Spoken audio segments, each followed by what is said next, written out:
Hello friends, आप देख रहे हैं open study area YouTube channel.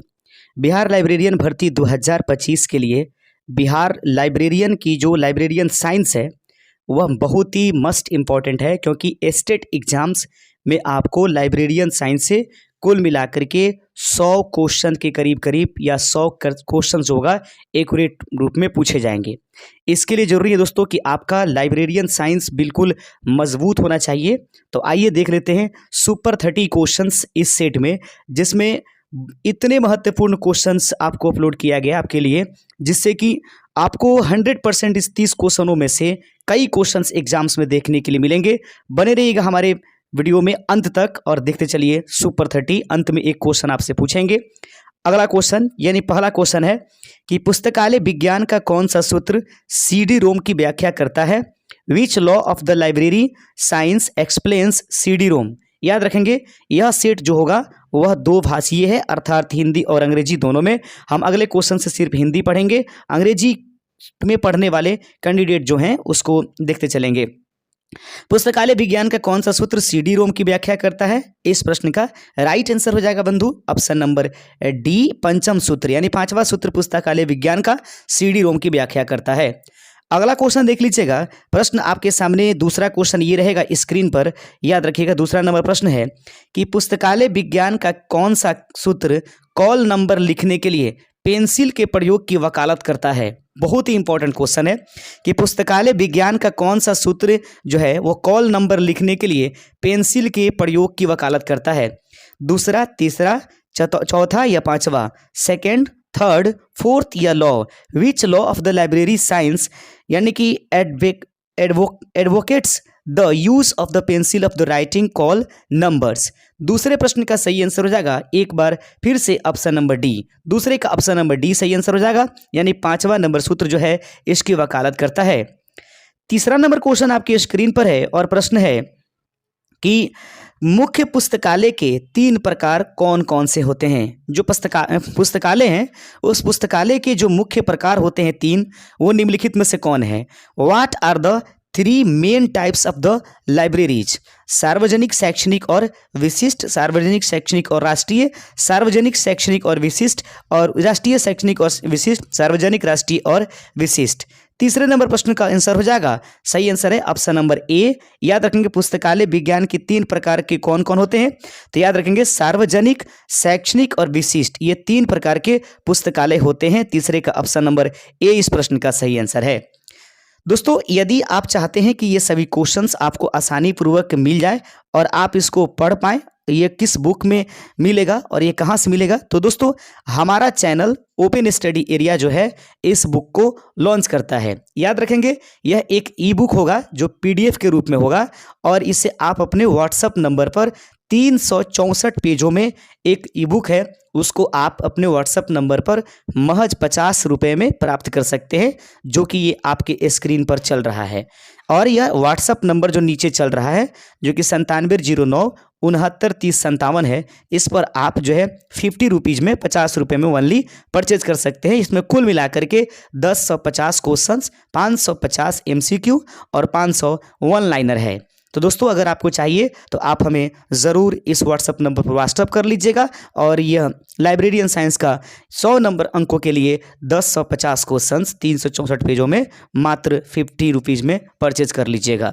आइए बढ़ते चलते हैं। चौथा नंबर क्वेश्चन आपके सामने है। सेवा पुस्तकालय जो जनता के लिए, जनता को और जनता द्वारा संचालित हो कहलाता है।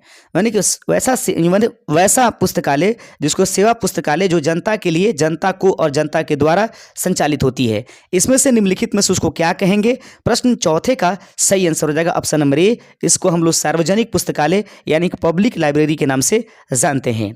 याद रखिएगा, अगर आप आर्ट ऑफ टीचिंग का भी बुक लेना चाहते हैं तो आर्ट ऑफ टीचिंग का बुक जो है वो आप 30 रुपीज़ में परचेज कर सकते हैं, जो कि स्क्रीन पर ये स्क्रॉल हो रहा है।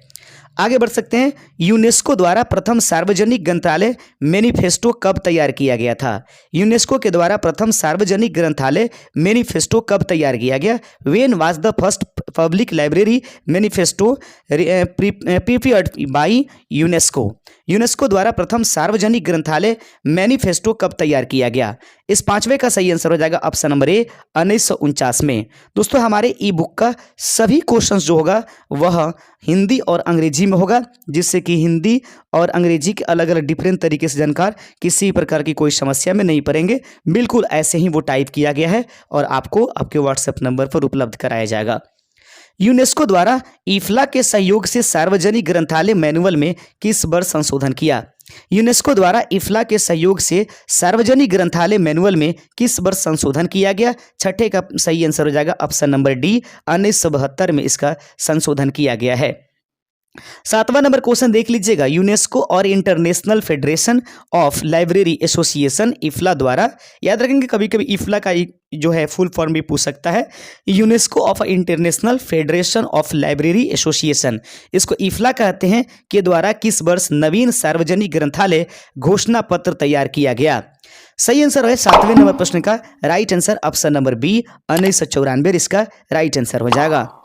देख लीजिएगा 8वां नंबर क्वेश्चन है कि उन उच्चतर विश्वविद्यालयों के प्रकारों को पुस्तकालय को क्या कहते हैं?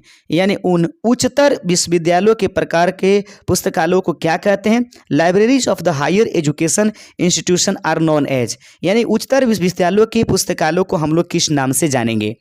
8वें का सही आंसर हो जाएगा सामान्य पुस्तकालय को हम लोग जो है उच्चतर विश्वविद्यालयों के प्रकारों में शामिल करते हैं। आगे बढ़ते चलते हैं। 9वां नंबर क्वेश्चन आपके स्क्रीन पर है, थोड़ा छोटा करना पड़ेगा ताकि सभी ऑप्शन आपको आसानी से बंधु दिखाई दे। देख लीजिएगा प्रश्न आपके सामने है कि शैक्षणिक ग्रंथालय के प्रायः कौन से 3 प्रकार होते हैं?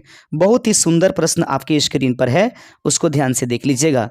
एक बार फिर से दोहराएंगे, शैक्षणिक ग्रंथालय के प्रायः कौन से 3 प्रकार होते हैं? What were the usually the 3 types of the ये एकेडमिक लाइब्रेरीज? इस 9वें का सही आंसर हो जाएगा ऑप्शन नंबर ए विद्यालय, महाविद्यालय एवं विश्वविद्यालय ग्रंथालय, इसको शैक्षणिक ग्रंथालय के प्रकारों में शामिल किया गया है। अगला क्वेश्चन देख लीजिएगा और अगला क्वेश्चन आपकी स्क्रीन पर है। 10वां नंबर प्रश्न है कि सर्वप्रथम मॉडल सार्वजनिक पुस्तकालय अधिनियम डॉक्टर रंगनाथन के द्वारा कब पेश किया गया था? सर्वप्रथम मॉडल सार्वजनिक पुस्तकालय अधिनियम डॉक्टर रंगनाथन के द्वारा कब पेश किया गया था? 10वें नंबर प्रश्न का सही आंसर है 26 से 30 दिसंबर 1930। याद रखेंगे 26 से 30 दिसंबर 1930 को सर्वप्रथम मॉडल सार्वजनिक पुस्तकालय अधिनियम डॉक्टर रंगनाथन के द्वारा पेश किया गया था। 11 नंबर क्वेश्चन आपके सामने है कि डॉक्टर रंगनाथन के मॉडल सार्वजनिक पुस्तकालय अधिनियम को कब कब संशोधित किया गया है? डॉक्टर रंगनाथन के मॉडल सार्वजनिक पुस्तकालय अधिनियम को कब कब संशोधित किया गया है? 11 का सही आंसर हो जाएगा ऑप्शन नंबर सी 1957 में और 1972 में डॉक्टर रंगनाथन के द्वारा दी जाने वाली मॉडल सार्वजनिक पुस्तकालय अधिनियम को संशोधित किया गया है 1957 और 1972 ईस्वी में। याद रखिएगा दोस्तों। अगला क्वेश्चन है 12वां नंबर, पुस्तकालय उपकर यानी कि लाइब्रेरी जो सेज होती है किस प्रकार के पुस्तकालय का प्रमुख आय का स्रोत है? पुस्तकालय उपकर किस प्रकार के पुस्तकालय का प्रमुख आय का स्रोत है? 12वें नंबर प्रश्न का सही आंसर है सार्वजनिक पुस्तकालय, ऑप्शन नंबर ए इस प्रश्न का सही आंसर है। देख लीजिएगा 13वां नंबर क्वेश्चन है, प्रश्न कहता है कि भारत का राष्ट्रीय पुस्तकालय कहाँ अवस्थित है? यह एक बहुत ही फेमस क्वेश्चन है, याद रखिएगा। यह आपको याद हो गया होगा कि भारत का राष्ट्रीय पुस्तकालय कहाँ स्थित है? कोलकाता इस प्रश्न का सही आंसर है, ऑप्शन नंबर ए इस प्रश्न का सही आंसर है। 14 नंबर क्वेश्चन है कि राष्ट्रीय पुस्तकालय का प्रधान कौन होता है?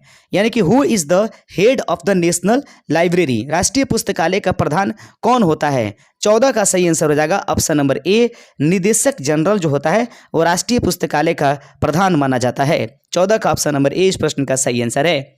15वां नंबर क्वेश्चन देखिएगा, national library of the blind and handicap कहाँ अवस्थित है? National library of blind and handicap कहाँ अवस्थित है? Where is the national library for blinds and handicaps located? ये प्रश्न है। 15 का सही आंसर हो जाएगा ऑप्शन नंबर बी, यह देहरादून में उपस्थित है। आगे बढ़ते चलते हैं दोस्तों।